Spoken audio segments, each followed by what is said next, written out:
In our last section, we talked about adding and subtracting with radicals. We often need to multiply and divide with radicals as well. The rules for multiplying with radicals are completely different than the rules for adding and subtracting with radicals. This is similar to all sorts of things that we've done in the past in terms of adding and subtracting and multiplying and dividing, having different rules for integers and for fractions and for variables. It's also the case when we're dealing with radicals. Multiplying with radicals has some pretty simple rules. It's basically if you need to multiply and radicals are involved, you can pretty much always do it. What you need to do is multiply outsides with other outsides and insides with other insides.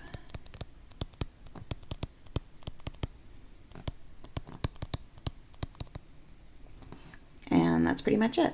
So for example, if we're looking at problem 9, we have 4 times the square root of 3x times 12 times the square root of 6. Doesn't matter what's inside. They can be the same. They can be totally different. Doesn't matter. But we multiply the outside things with the outside things. So 4 times 12 gives me 48 on the outside. And then I'm going to multiply the inside things with the inside things. And my answer is going to go on the inside. So 3x times 6 is 18x. And that ends up on the inside of my solution. So that's the basics of how you multiply with radicals. Other than that, the only thing that you need to remember is that if you have a square root, you should always check to see if it can be simplified. In this case, if we look at 18, you may remember 18 is 2 times 9, and 9 is a perfect square. So we can actually do a little bit of simplifying here.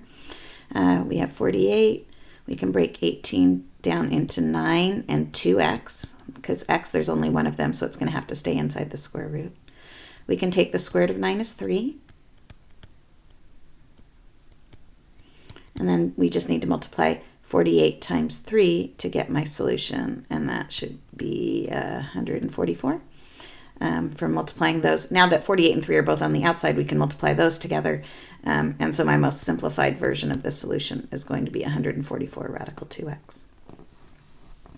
So all of our rules about multiplication are going to continue to apply when we're dealing with radical expressions. They just look a little bit strange the first time you see them. For example, here we have a radical 5 and we want to multiply it by 10 radical 2 minus 7. Okay, so inside here, the 10 radical 2 minus 7, I can't combine those together because they're not like terms. So the only thing I'm left to do is to try to distribute to get rid of my parentheses. So I'm going to have to multiply the square root of 5 by each of the terms that are inside. So when I do the square root of 5 times 10 the square root of 2, keep in mind that outsides get multiplied with outsides. The only thing on the outside was 10, so it stays there. Then the insides get multiplied by the insides, and square root of 5 times square root of 2 will give me square root of 10. Okay, next I need to multiply square root of 5 times minus 7. Outsides with outsides, 7's the only thing outside. Insides with insides, square root of 5's the only thing inside. And so that becomes my most simplified solution after I distribute. So 10 radical 10 minus 7 radical 5 happens from the multiplication. Then you want to check to see, I have different things inside, so I can't subtract. And then you want to check to see if you can simplify any of these insides. 10, of course, is just 2 times 5. So no repeated terms there. 5 is already prime, so that's as much as I can do. And this is my most simplified answer that I get from distributing that square root of 5 all the way through. Anything else that we've learned in terms of multiplication also applies. Here we have something being added or subtracted being multiplied by something added or subtracted. In these cases, we're multiplying binomials. We need to use FOIL. Oops, forgot a letter there. Let's try that again. FOIL. So we have 4 multiplications we're responsible for doing. And we just need to make sure that anytime that square roots are involved that we use our radical multiplication rule. So let's go through and try this. So when we do the first multiplications here for FOIL, we do 3y times 6y.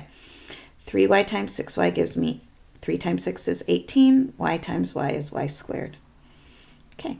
Now I go to the outsides. The 3y has to get distributed with the negative 1. 3y times negative 1 is a minus 3y. Then I want to distribute the insides here, the negative radical 2 times 6y. In this case, I have a 2 inside the square root and a 6y outside the square root. Can't really put them together, but they're all part of my answers. So outsides give me 6y, insides give me square root of 2. And when I finish, I end up with radical 2 times a minus 1. So negative times a negative makes us a positive. Square root of 2 times 1 is just 1 square root of 2, but you can write it just like this. Okay. At this point in time, I'd like to combine anything that I can. This is the only y squared, nothing else. This has a y and this has a y, but I cannot combine them because this has a square root of 2 and this does not. So to be like terms, not only do the variables have to be the same, but also the values inside the radicals have to be the same.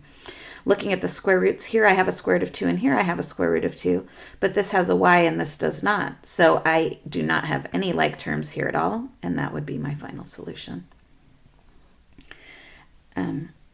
All right, last example here. Again, a group of 2 being multiplied by a group of 2, binomial times a binomial, so I'm going to have to use FOIL. Here we have a little bit more fun with the radicals that we have to deal with.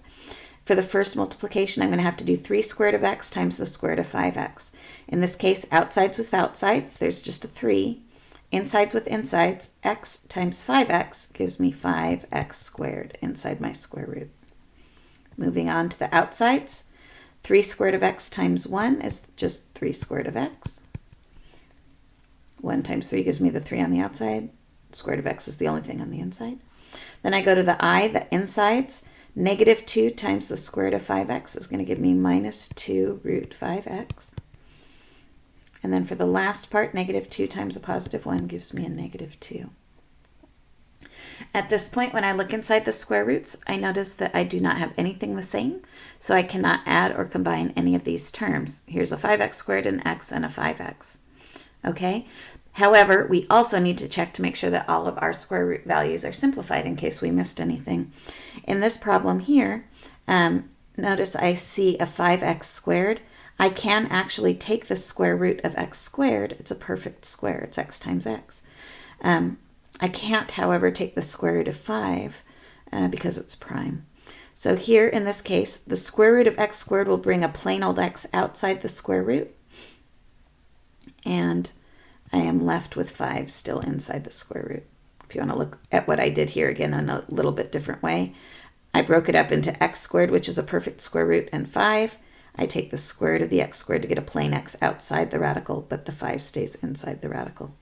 So here I have 3x root 5. Here I have 3 root x, not like terms because what's inside the square root is different.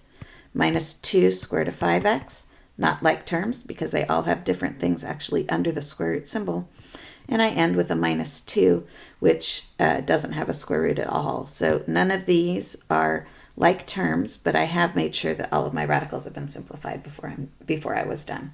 So those are the big things to remember when you're multiplying with radicals.